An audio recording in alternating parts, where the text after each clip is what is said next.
Hello students, स्वागत है आप सभी का कक्षा 10 की ऑनलाइन कक्षाओं की जो सीरीज़ चल रही है उसकी 8th नंबर वीडियो आप देख रहे हैं।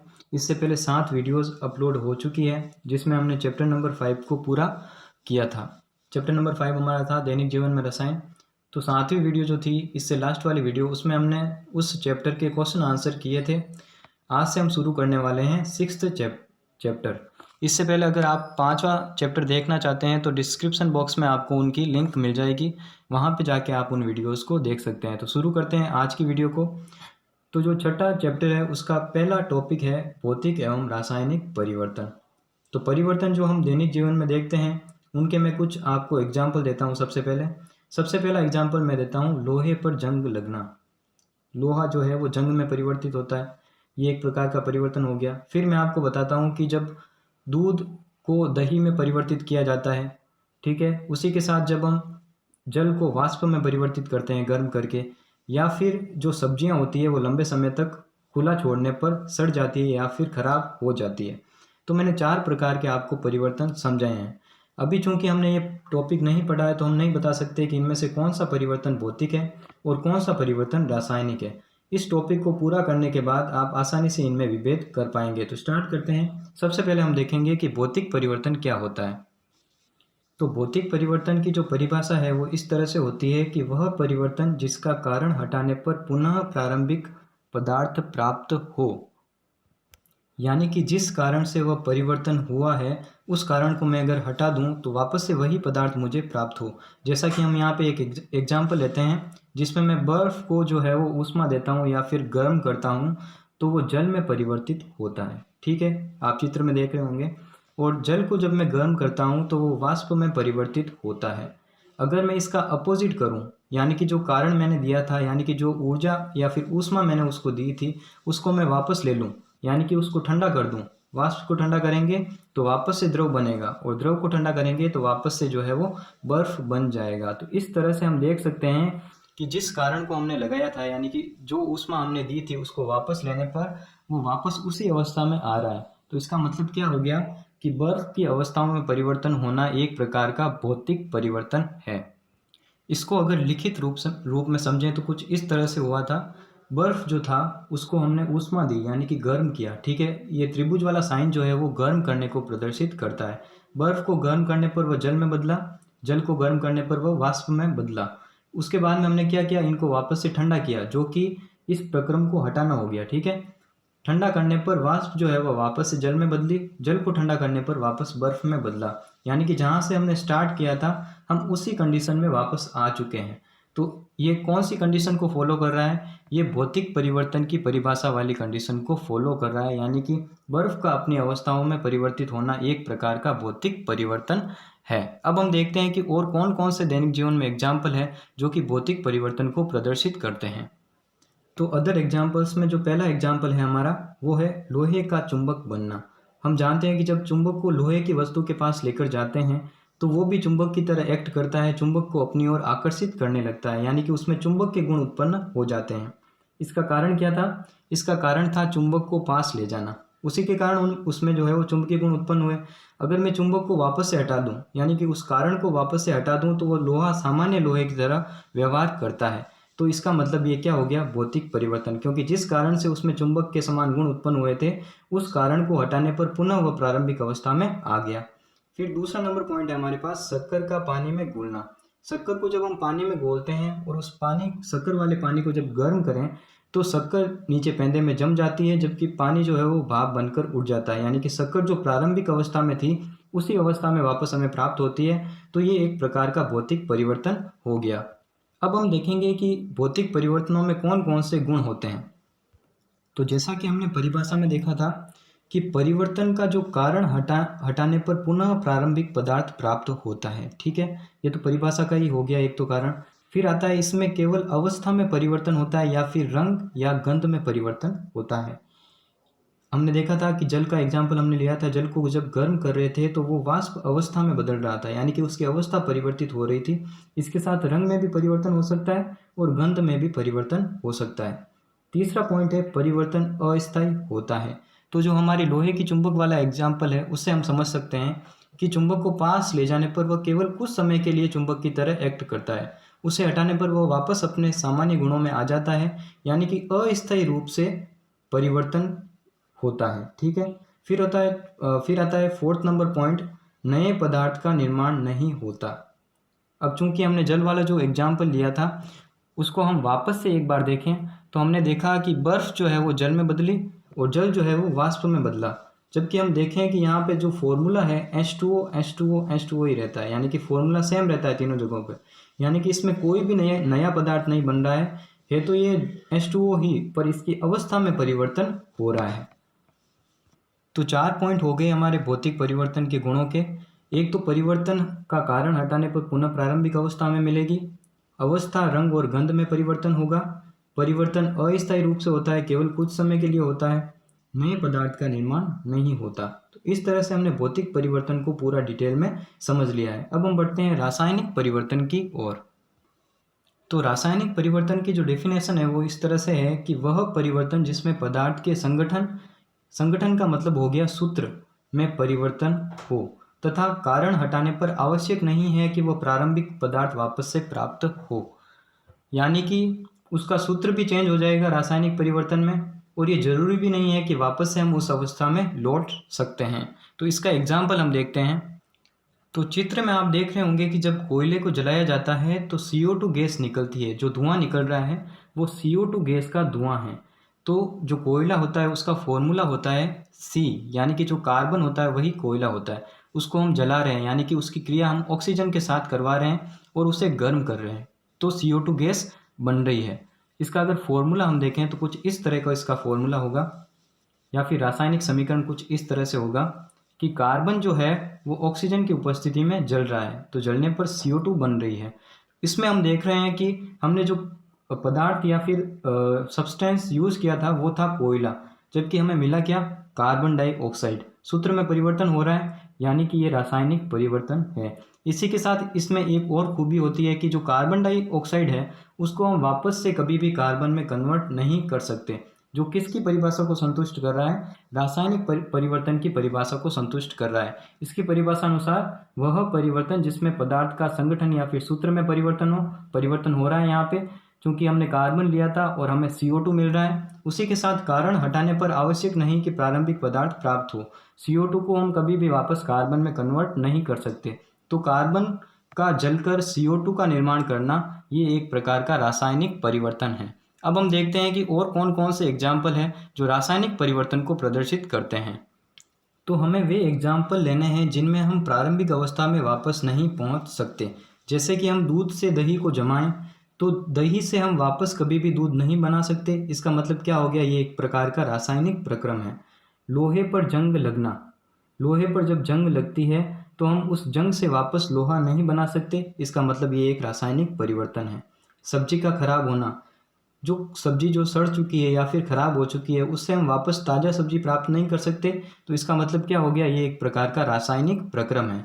इस तरह से हमने इसके अन्य उदाहरण जो थे उनको भी समझ लिया है। अब हम देखेंगे कि रासायनिक परिवर्तन में कौन कौन से गुण होते हैं। इसमें भी भौतिक परिवर्तन की तरह 4 गुण विद्यमान होते हैं, परंतु उससे बिल्कुल अपोजिट होते हैं।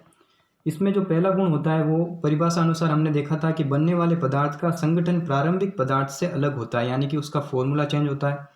फिर सेकेंड नंबर जो पॉइंट है वो इस प्रकार है कि परिवर्तन स्थायी होता है, यानी कि एक बार जो पदार्थ बन गया तो उसको वापस हम प्रारंभिक अवस्था में नहीं ले जा सकते, यानी कि कार्बन को जब जला दिया तो CO2 गैस बन गई, उस CO2 को हम वापस से कार्बन में कन्वर्ट नहीं कर सकते। थर्ड पॉइंट है हमारा, सामान्यतया प्रारंभिक पदार्थ वापस प्राप्त नहीं होता, ये बिल्कुल डेफिनेशन से उठाया हुआ है। और जो फोर्थ पॉइंट है वो इस प्रकार है कि नए पदार्थ का निर्माण होता है। जैसा कि हमने कार्बन को जलाने पर CO2 का निर्माण किया था, बिल्कुल नया पदार्थ था। ये जो पॉइंट्स है वो आपकी पाठ्य पुस्तक में दिए हुए हैं, ठीक है। तो इन्हीं पॉइंट्स की मदद से हमने जो है वो रासायनिक परिवर्तन को डिटेल में समझ लिया है। अब हम देखते हैं कि रासायनिक परिवर्तन और भौतिक परिवर्तन में डिफरेंस क्या होता है, जिससे हम इनको और भी अधिक गहराई से समझ सकें। तो पहला अंतर हो जाएगा कि भौतिक परिवर्तन में हम परिवर्तन का कारण हटाकर प्रारंभिक अवस्था में लौट सकते हैं, जबकि रासायनिक परिवर्तन में परिवर्तन का कारण हटाने पर यह आवश्यक नहीं है कि हम प्रारंभिक अवस्था में वापस से लौटें। इसी के साथ दूसरा अंतर हो जाएगा कि भौतिक परिवर्तन अस्थायी प्रकृति का होता है, कुछ समय के लिए रहता है, जबकि रासायनिक परिवर्तन जो है वो स्थायी प्रवृत्ति का होता है।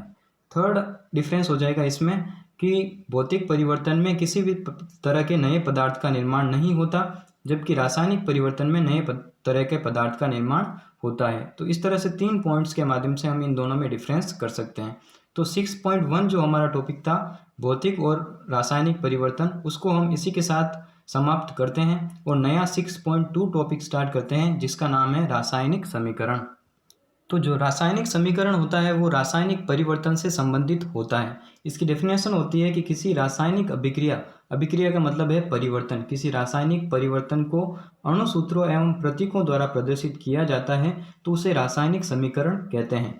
मतलब जो रासायनिक परिवर्तन हुआ है उसे हम अणुसूत्रों या फिर प्रतीकों द्वारा जब लिखते हैं तो उस समीकरण को हम रासायनिक समीकरण कहते हैं। तो अब हम इसका एग्जाम्पल लेते हैं, वापस से वही एग्जाम्पल हम लेंगे कि जब कार्बन को ऑक्सीजन की उपस्थिति में जलाया जाता है, यानी कि कार्बन प्लस ऑक्सीजन, तो कार्बन डाइऑक्साइड का निर्माण होता है। हमें यहाँ पे क्या करना है, अणुसूत्र और प्रतीक का यूज़ करना है। तो कार्बन की जगह मैं कार्बन का सूत्र लिख देता हूँ यहाँ पे C, ऑक्सीजन की जगह पे यहाँ पे इसका फॉर्मूला लिख देता हूँ O2 और कार्बन डाइऑक्साइड का हो जाएगा CO2। तो ये जो समीकरण बना इसे हम कहते हैं रासायनिक समीकरण। ठीक है, अब इसके कुछ गुण होते हैं, इसकी प्रॉपर्टीज होती है कि जो तीर के बाएं ओर वाला पार्ट होता है इसे हम कहते हैं अभिकारक या फिर क्रियाकारक, जबकि तीर के दाईं ओर वाले पार्ट को हम कहते हैं उत्पाद या फिर प्रोडक्ट। तीर के बाईं ओर वाले पार्ट को हम कहते हैं रिएक्टेंट और दाईं ओर वाले भाग को हम कहते हैं प्रोडक्ट।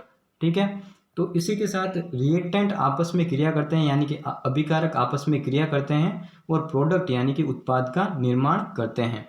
अब हम देखेंगे कि रासायनिक समीकरण को लिखने के चरण क्या होते हैं, किन किन स्टेप्स को फॉलो करके हम रासायनिक समीकरण को लिख सकते हैं। तो ये जो नीचे आपको अभिक्रिया दिख रही है, इस अभिक्रिया के माध्यम से आपको मैं हर स्टेप को समझाऊंगा। ठीक है, तो लिखने का क्रम क्या होता है, सबसे पहले हम अभिकारक को लिखते हैं, ये यहाँ पे आप अभिकारक देख रहे हैं। उसके बाद में हम तीर का निशान लगाते हैं और उसके बाद में हम उत्पाद लिखते हैं। ये बिल्कुल आसान पॉइंट है, इसको ये जो है वो पाठ्य पुस्तक में दिया हुआ है, इसलिए मैं आपको समझा रहा हूँ। अब बढ़ते हैं सेकेंड नंबर पॉइंट की ओर। सेकेंड नंबर पॉइंट है हमारा कि जब एक से अधिक अभिकारक या फिर एक से अधिक उत्पाद हो तो उनके बीच में प्लस का साइन लगाते हैं। ठीक है, यानी कि इस अभिक्रिया में हम देख सकते हैं कि अभिकारक एक से अधिक है तो यहाँ पे दोनों के बीच में प्लस का साइन लगा हुआ है, और यहाँ पे उत्पाद एक ही है तो यहाँ पे प्लस की ज़रूरत नहीं है। अगर उत्पाद एक से अधिक होते तो उन दोनों के बीच में भी हमें प्लस का साइन लगाना पड़ता। बढ़ते हैं थर्ड नंबर पॉइंट की ओर। थर्ड पॉइंट है हमारा कि किसी भी रासायनिक अभिक्रिया या फिर रासायनिक समीकरण में द्रव्यमान में कोई परिवर्तन नहीं होता। इसका मतलब है कि जो आप ये एरो देख रहे हैं, इधर की ओर जो द्रव्यमान हमने लिया है उतना ही द्रव्यमान इधर की ओर बनता है। जैसे कि यहाँ पे मैं N2 का द्रव्यमान ले लूँ 20 ग्राम और H2 का द्रव्यमान ले लूँ 20 ग्राम, तो इधर की ओर 40 ग्राम प्रोडक्ट ही बनेगा। यानी कि द्रव्यमान की कोई भी प्रकार की क्षति जो है वो रासायनिक समीकरण में नहीं होती। इसी के साथ ही परमाणुओं की संख्या समान रहती है। इधर हम देखें तो नाइट्रोजन के कितने 2 परमाणु हैं और हाइड्रोजन के 6 परमाणु हैं, 3 दूनी 6 हो जाएगा। तो इधर की ओर भी हम देखें तो नाइट्रोजन के 2 परमाणु हैं जबकि हाइड्रोजन के जो है वो 6 परमाणु हैं। तो इस तरह से हम समझ सकते हैं कि परमाणुओं की संख्या किसी भी रासायनिक समीकरण में तीर की बाईं ओर और तीर के दाईं ओर समान रहती है, यानी कि अभिकारक और उत्पाद में परमाणुओं की संख्या में कोई भी परिवर्तन नहीं होता, साथ ही इनके द्रव्यमान में भी कोई परिवर्तन नहीं होता। अब मान लेते हैं कि अगर हमें कुछ इस तरह की अभिक्रिया दी हुई है कि जिसमें अभिकारकों और उत्पादों में जो है वो परमाणुओं की संख्या में परिवर्तन हमें देखने को मिल रहा है, यानी कि दोनों ओर परमाणुओं की संख्या समान नहीं है, तो हमें उनकी संख्या समान करनी पड़ेगी। हम कैसे करेंगे उनकी संख्या समान, तो परमाणुओं की संख्या समान न हो तो बढ़ा या घटाकर समीकरण को संतुलित करते हैं। हम उनकी संख्या में परिवर्तन कर सकते हैं, परंतु हमें ध्यान रखना है कि बाईं ओर और दाईं ओर परमाणुओं की संख्या समान होनी चाहिए। इसमें एक ट्रिक याद रखने की होती है कि इसमें ऑक्सीजन और हाइड्रोजन को छोड़कर जितने भी परमाणु होते हैं उन्हें सबसे पहले हम संतुलित करते हैं। तो इसका मैं एक एग्जाम्पल के माध्यम से इसको समझाऊंगा।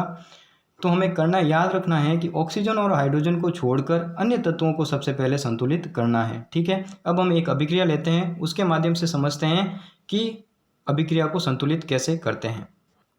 तो मैंने यहाँ पे एक एग्जाम्पल लिया है, प्रोपेन की अभिक्रिया में करवा रहा हूँ ऑक्सीजन के साथ। तो CO2 और H2O का फॉर्मेशन हो रहा है। इधर की ओर क्या होते हैं रिएक्टेंट यानी कि अभिकारक, इधर की ओर होते हैं प्रोडक्ट।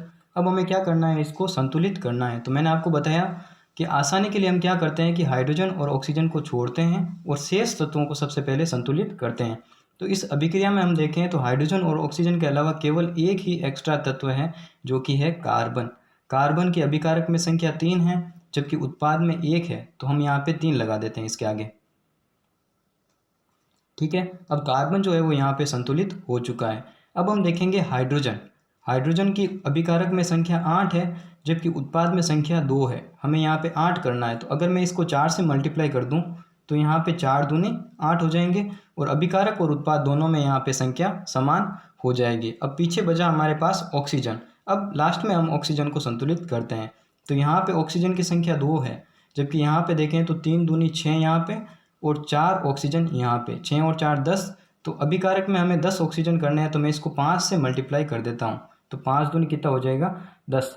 अब हम चेक करने के लिए एक एक तत्वों को वापस से लेते हैं। यहाँ पे कार्बन 3, यहाँ पे भी 3, हाइड्रोजन यहाँ पे 8, यहाँ पे भी 4 दूनी 8, ऑक्सीजन यहाँ पे 10, यहाँ पे देखें तो 3 दूनी 6 और यहाँ पे 4 10, यानी कि अभिक्रिया हमारे पास पूरी तरह से संतुलित हो चुकी है। अब बढ़ते हैं हमारे नेक्स्ट पॉइंट की ओर। नेक्स्ट पॉइंट हमारा अभिकारक में उपस्थित तत्वों या फिर यौगिकों की अवस्था को प्रदर्शित करना। तो अवस्था को प्रदर्शित करने के लिए कुछ सिंबल होते हैं, उन सिंबल्स को छोटे कोष्ठक में लिखा जाता है। सबसे पहली बात हमें ध्यान रखनी है, छोटे कोष्ठक में इनको लिखा जाता है। तो जो ठोस होता है, जो सॉलिड होता है, उसे स्मॉल s उसका सिंबल लिखते हैं। ठीक है, जो द्रव होता है यानी कि लिक्विड के लिए हम स्मॉल l लिखते हैं, जो गैस होता है उसके लिए हम स्मॉल g लिखते हैं। और पाठ्य पुस्तक में आपके 7वां पॉइंट दिया हुआ है जलीय विलयन। मैं इसी के साथ आपको समझा रहा हूँ कि जलीय विलयन जो होता है उसके लिए हम AQ यानी कि एक्वस सॉल्यूशन के लिए AQ हम छोटे कोष्ठक में लिखते हैं। और इनको लिखना कहाँ है कि जो तत्व होते हैं उनके पैरों में यानी कि नीचे की साइड में हमें इन सिंबल्स को लिखना है। तो मैं यहाँ पे 2 एग्जाम्पल के माध्यम से आपको समझाता हूँ कि यौगिकों या फिर तत्वों की अवस्थाओं को किस प्रकार से प्रदर्शित करते हैं। तो आप यहाँ पर पहला एग्जाम्पल देखें। यहाँ पे मैं कार्बन की अभिक्रिया ऑक्सीजन के साथ करवा रहा हूँ और यहाँ पे CO2 गैस बन रही है। ठीक है, तो कार्बन यानी कि कोयला किस अवस्था में होता है, ठोस अवस्था में होता है, उसके लिए हम यहाँ पे S यानी कि सॉलिड यूज़ करते हैं। और यहाँ पे जो कार्बन का सिंबल है उसके जस्ट नीचे यहाँ पे S लिखकर छोटा कोष्ठक लगाते हैं। अब यहाँ पे ऑक्सीजन है, तो ऑक्सीजन क्या होती है, गैस होती है, तो उसके पास में जो है वो छोटा कोष्ठक लगाकर G लिखेंगे क्योंकि गैस का सिंबल होता है G। फिर CO2 भी एक टाइप की गैस है, तो इसको G का सिंबल से रिप्रेजेंट करेंगे। फिर आता है सेकेंड नंबर हमारे पास एग्जाम्पल कि कैल्शियम ऑक्साइड की अभिक्रिया हम जल के साथ करवा रहे हैं, तो कैल्शियम हाइड्रोक्साइड का जलीय विलयन हमें प्राप्त होता है। इसको जल में मिला रहे हैं तो जलीय विलयन हमें मिलेगा। तो कैल्शियम ऑक्साइड क्या होता है, सॉलिड होता है, चूना। और H2O क्या होता है, लिक्विड। और कैल्शियम हाइड्रोक्साइड जब चूने को जल में मिलाएंगे तो चूने का पानी बनेगा यानी कि कैल्शियम हाइड्रोक्साइड का जलीय विलयन बनेगा।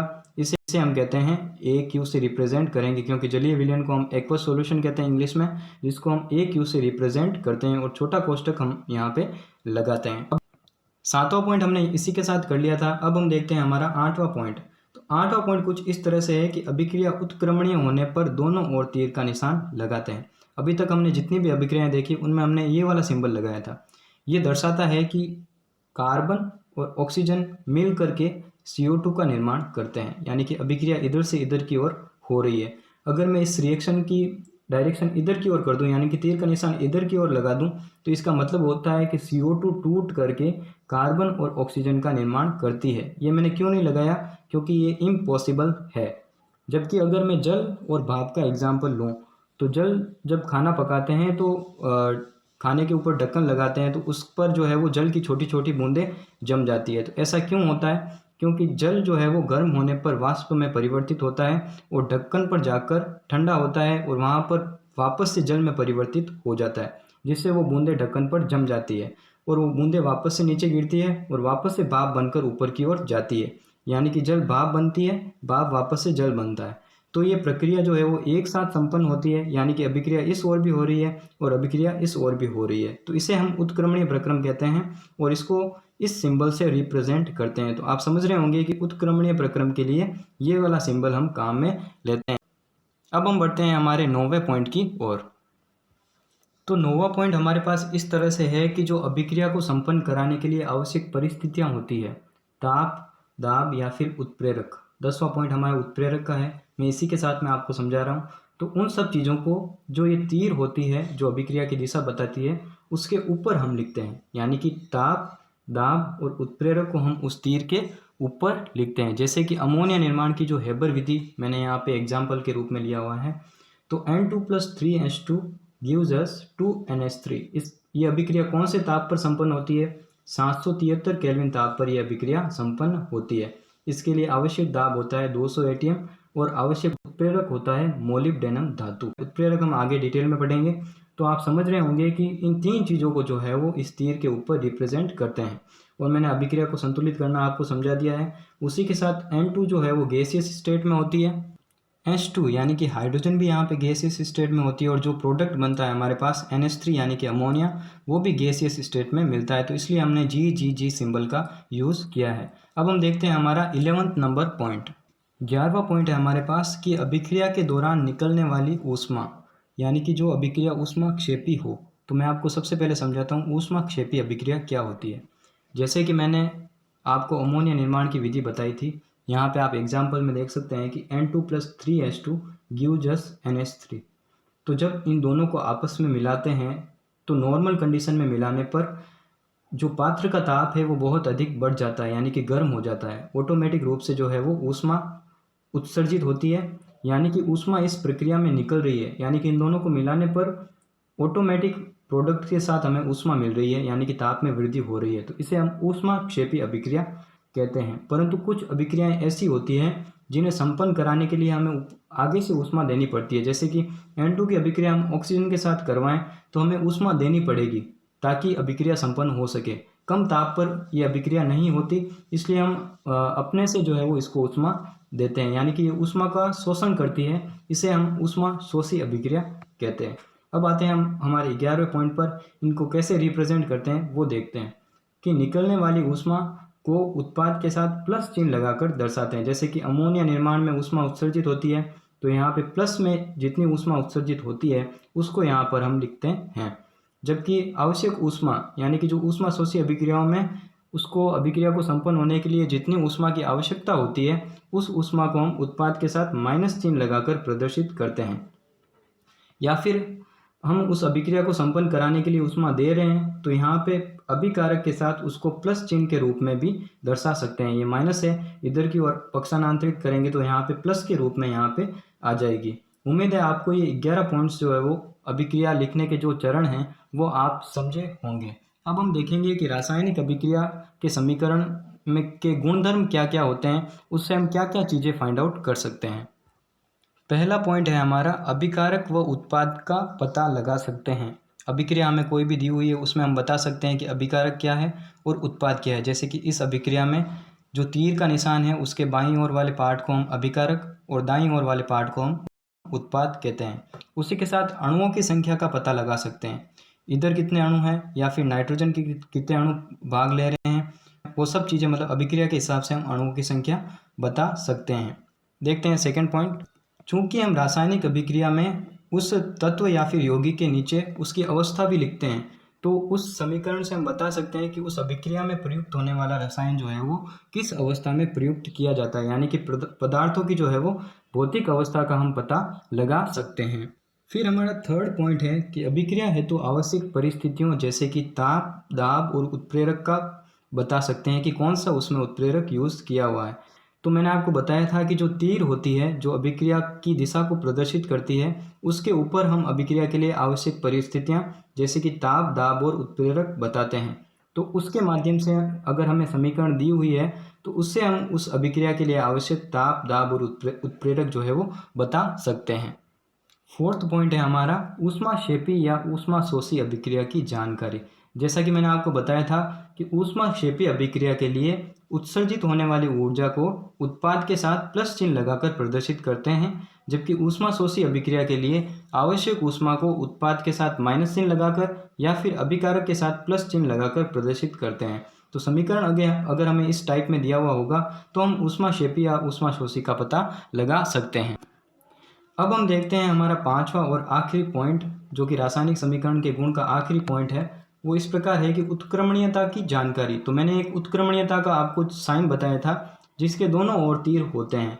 अगर उस टाइप का तीर जो है वो किसी रिएक्शन में हमें देखने को मिलता है तो हमें पता चल जाएगा कि अभिकारक से उत्पाद भी बन रहा है और उत्पाद से अभिकारक भी बन रहा है, यानी कि अभिक्रिया उत्क्रमणीय प्रकृति की है। तो ये गुण पढ़ने के बाद हम कुछ कमियां पढ़ते हैं, रासायनिक समीकरण में क्या क्या कमियां होती है। पहली कमी है हमारे पास, अभिक्रिया की पूर्णता की जानकारी नहीं देता, यानी कि अभिक्रिया कितनी हद तक पूर्ण होती है, 70% कंप्लीट होती है या 80% कंप्लीट होती है, मतलब जो अभिकारक हमने यूज़ किए हैं उसका कितना परसेंट भाग जो है वो प्रोडक्ट में कन्वर्ट हो रहा है, इसकी जानकारी हमें जो है वो रासायनिक समीकरण नहीं देता। उसी के साथ क्रियाकारक व उत्पाद की सांद्रता को नहीं बताता। हमें पता है द्रव्यमान हम पता लगा सकते हैं, अणुओं की संख्या हम पता लगा सकते हैं, परंतु सांद्रता हम उसकी ज्ञात नहीं कर सकते। सांद्रता क्या होती है वो हम समझते हैं एक बार। सांद्रता होती है इकाई आयतन में उपस्थित अणुओं की संख्या। तो रासायनिक समीकरण में हम कहीं भी नहीं बता सकते कि इकाई आयतन में कितने अणु जो है वो इसमें यूज किए गए हैं। हमने आज के इस वीडियो में जो है वो दो मेन टॉपिक कवर किए हैं, एक तो रासायनिक एवं भौतिक परिवर्तन, उसी के साथ हमने रासायनिक समीकरण वाला टॉपिक कंप्लीट किया है। तो आज के इस वीडियो में बस इतना ही। अगर आप पांचवा चैप्टर देखना चाहते हैं पूरा कंप्लीट एकदम क्वेश्चन आंसर के साथ, तो डिस्क्रिप्शन में आपको उन सब वीडियोस की लिंक मिल जाएगी, वहाँ पर जाकर आप पांचवा चैप्टर देख सकते हैं। तो मिलते हैं नेक्स्ट वीडियो में। नेक्स्ट वीडियो इसी के आगे से स्टार्ट होगा, तो नेक्स्ट वीडियो देखिएगा ज़रूर। अगर आपने अभी तक इस चैनल को सब्सक्राइब नहीं किया है तो इसको सब्सक्राइब करें, ताकि नेक्स्ट वीडियो आते ही आपको नोटिफिकेशन आपको मिल जाए, ताकि आप जल्दी से जल्दी उस वीडियो को देख पाएँ।